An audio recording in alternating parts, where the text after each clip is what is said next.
follow a dude. What's his name? Like Alex. I can't tell you his name, but he's crazy at wheelie. Like he'll like hit a jump, land the jump, and Axel. hit into Axel. Yeah, bro. Axel Hodges, bro. Dude, man. I don't know how the hell you have that balance, bro. I almost can't even say nothing to that just because I'm right there with you. I don't understand, dude. Like, and his big jumps he hit it too. Like that's the crazy part. You guys should check out.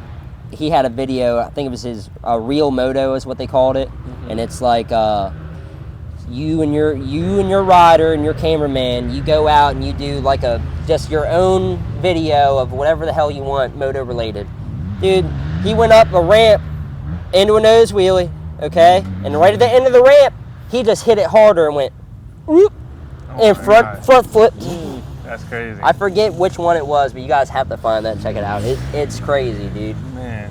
And just to like commit to that. Like, how are you going to say, all right, here I go, I'm going for it, and not have anything in the back of your head like, should I? Yeah, bro, got that for sure.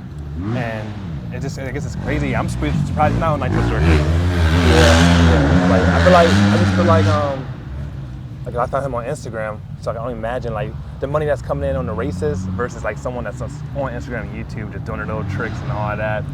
Yeah. So the thing about that though, I think it would probably be a better life a little bit as a creator than an actual like the top of the line racer and stuff.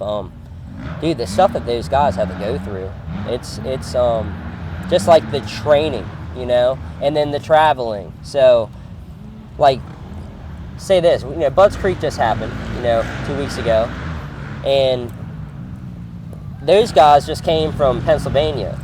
Well, that's being nice to them. That's only like 4 hours to come over here this next one. That's true. Some of these guys, we go in Texas to Cali, back to Florida, and all this stuff right there in 1 week's time. And it's just so they can go back and put wheels in the dirt again before you have to leave and go and do your race again, So it does. Their bodies go through, a lot of stuff, and that's not even talking about the injuries. Yeah. You wanna see somebody ragdoll, and it's just crazy how these guys will get up. And not only get up, but get up and then be looking for their bike. You know what I mean? Like, not even get up and get off the track. They get up and they're like, where's my bike? You know what I mean? Where's my baby? I got a saying, or it's not really my saying, it's just the motocross saying, but it's most other sports, when you watch them, you got guys that will pretend they're hurt. Motocross racers pretend they're okay. Like, you know what I mean? We'll be broken. We're going to pretend we're fine and try to get back on that bike and go some more. So it's, yeah, we're cuckoo. Yeah, I would have to say we're cuckoo. Is America the only country that's big on motocrossing, or there's other countries? Oh, nah. No, we're big. There's MXGP, which is, they go through all of Europe, and they all have national tracks in Europe, and, they're all doing that. Mexico has their series. Yep. Guatemala has their series. Everybody likes motocross, it seems like. You know what I mean? Brazil, yeah. And then, your top 4 manufacturers or whatever, the Honda, Suzuki, Kawi, Yamaha, it's all Japan. Yeah. You know what I mean? So it's very big in Japan as well. That's where all your big execs are. Yeah. Yep. I guess a normal person, in the case of a normal person, like, say you want to go to another country, how would you get your bike there? Like, I don't think a lot of guys are shipping their motorcycles. They just get one there? At the very least, they might bring their own suspension. You know what I mean? You get your suspension, you put it in a gun case, and then you go ship over there. And you almost always is going to have problems when you go with your suspension in the gun case. Yeah. Okay, so that leads to that. But then say I had a Yamaha dirt bike, Yamaha 450, and I have my suspension. I can get my forks off and my spring, and I can get in there. And I can at least take that over there and put it right on that thing and be kind of comfortable. You know what I mean? Yeah. I never really had a problem hopping on different bikes and stuff like that. But you're not going to ship a whole motorcycle over there. You'll just get something that ride while you're over there, and they'll try to make it easier for you and stuff. Yeah. So. What's your dream track? My dream track, like a real track. You want to ride this track before you die? Man, I don't know. I kind of want to ride at one of those Red Bull Imagination events that Tyler Behrman puts on. I think that is, just the coolest thing in the world. Imagine a park like this where they have just brought in huge piles of dirt and just kind of placed them around here and there. It's like a dirt bike skate park is what it looks like.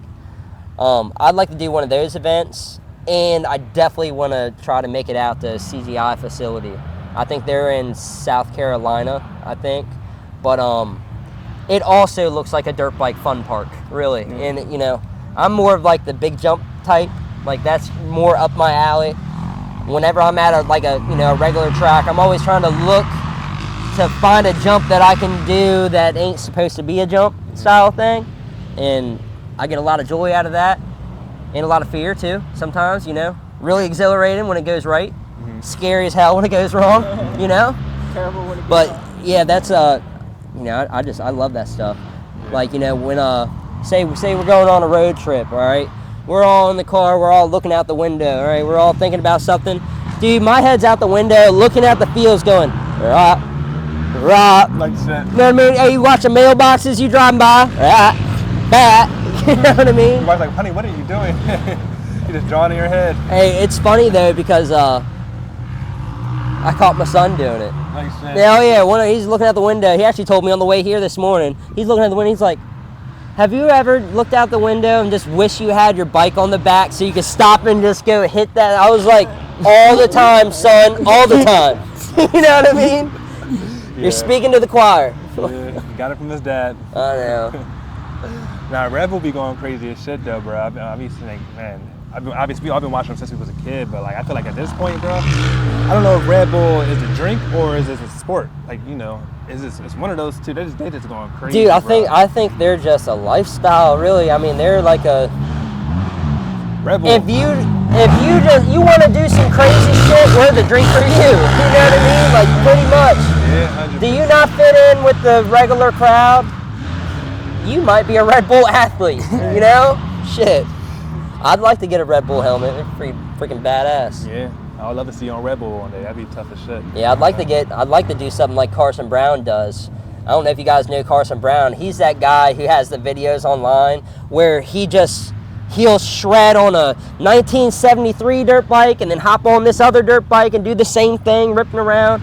You guys seen any of those I wanna look videos? it up now, though. Oh man, there's a video where he takes a moped on his Supercross track. The straight moped. He's hucking jumps, dude, railing corners on the thing. You guys have to check him out. It's really cool. Yeah, for sure.